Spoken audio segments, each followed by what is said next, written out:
I don't know if you've heard of a company called Nikon before, but there are some brand new rumors about what it may have up its sleeve for the first part of next year. Now, will Nikon merge with Canon to form a new company called Connect? No. Will Nikon announce a new home decor line? No, wrong again. But what it might do is announce a new high-speed camera just in time for the Paris Olympics. Yeah, heck yeah. Now we'll give that rumor the attention it deserves here in a little bit, but first, we have a couple other items to discuss in this episode of... wait, what? Now, after Sony dropped the A9 III in its incredible global shutter a couple weeks ago, a lot of folks, myself included, began to wonder if Canon, Nikon, and other companies would get on the global shutter bandwagon. To the bandwagon! Well, it seems as though Canon isn't going to go along for the ride, at least for now. Now, rumors suggest that the next big camera release from Canon, the R1 and the R5 Mark II, will not have global shutters. Now, you can see my mock-ups here of what these cameras are going to look like. That is so legit. Now, the question is, why not? Now, sources indicate that Canon is happy with the readout speeds of the R1 and the R5 Mark II without the addition of a global shutter. Now, in fact, Canon seems to think that the readout speeds of the sensors will be so good that the advantages of a global shutter will be significantly reduced. Now, on top of that, rumors suggest that the sensors in the R1 and the R5 Mark II will be far more advanced than what Canon usually rolls out in a new generation sensor. Even when I see it. So even though the global shutter isn't on the table, apparently Canon has some other advancements up its sleeve to make these new sensors grab a few headlines when these things come out.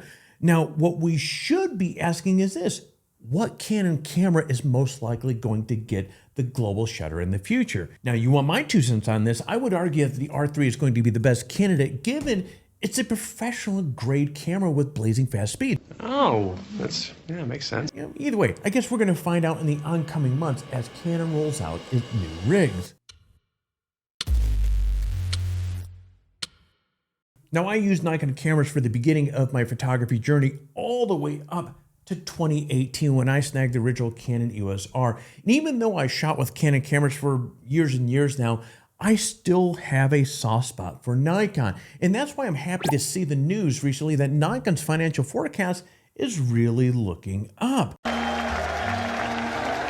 Now, the company's second quarter financials were downright better than expected, with overall revenue and operating profit seeing nice increases. Now, these increases are largely due to the performance of Nikon's imaging products, not like the Z8 and the ZF, which have been, let's be real here, they've been huge sellers for Nikon since their release earlier this year. Now, it isn't just these two cameras that have really fueled this growth.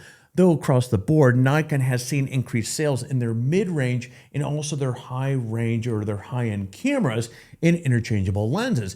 In fact, Nikon's imaging products did so well in the most recent quarter that the company saw a 20.2%, I almost said 2022. Anyways, it saw a 20.2% increase in revenue year over year. Now, operating profit was up 13.2% year over year as well. Now, it should be noted that these improved profits are not due to selling more cameras. Nikon, like everyone else, doesn't sell the same volume of gear that it used to back in the day, but as I noted a moment ago, what it is selling is mid-range and high-end gear, which naturally, let's call a spade, has a higher price tag than the entry-level items. Tell me about it.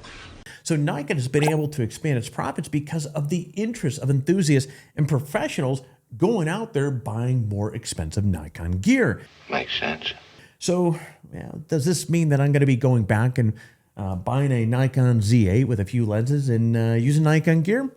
Yeah, tempted, but no, I'm happy with Canon and far too invested in here. So I'm going to stay right here. But I am pleased that Nikon is forging a better financial future for itself. And actually, if I may, I'd like to ask you to forge a better future for this channel by taking a quick trip to the like button right down below and giving that a little bit of love. Now, your support for this channel means the absolute world to me, and I appreciate every single like, every single comment, every single share, and every single subscriber. So thanks as always for being the best part of this community. Now, another Nikon news Numbers are flying. that a new high-speed camera is in the works. Now, we've talked about Canon's plans for early next year with the R1 and the R5 expected to debut before the 2024 Olympics.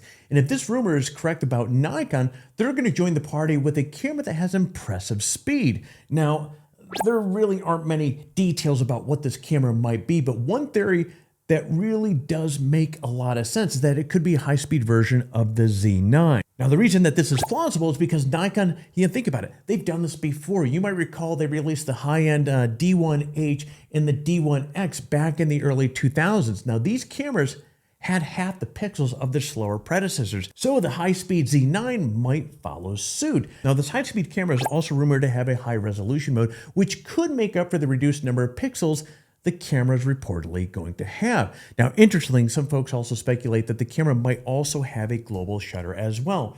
So whether Nikon follows Sony's lead or ditches the global shutter plan, like, for example, what Canon, kind of does remain to be seen. Nevertheless, I'm excited for the Olympics, not only to see some incredible athletes, really competing, but also finally to get some clarity on what Canon, Nikon, Sony have planned. It should be a fun time. And, speaking of fun times, this party is about to end. So, as always, thank you for joining in on the fun today. It's always fun to be able to hang out with you and chit-chat about photography. But friends, man, that is all I have. So I will see you in the next video.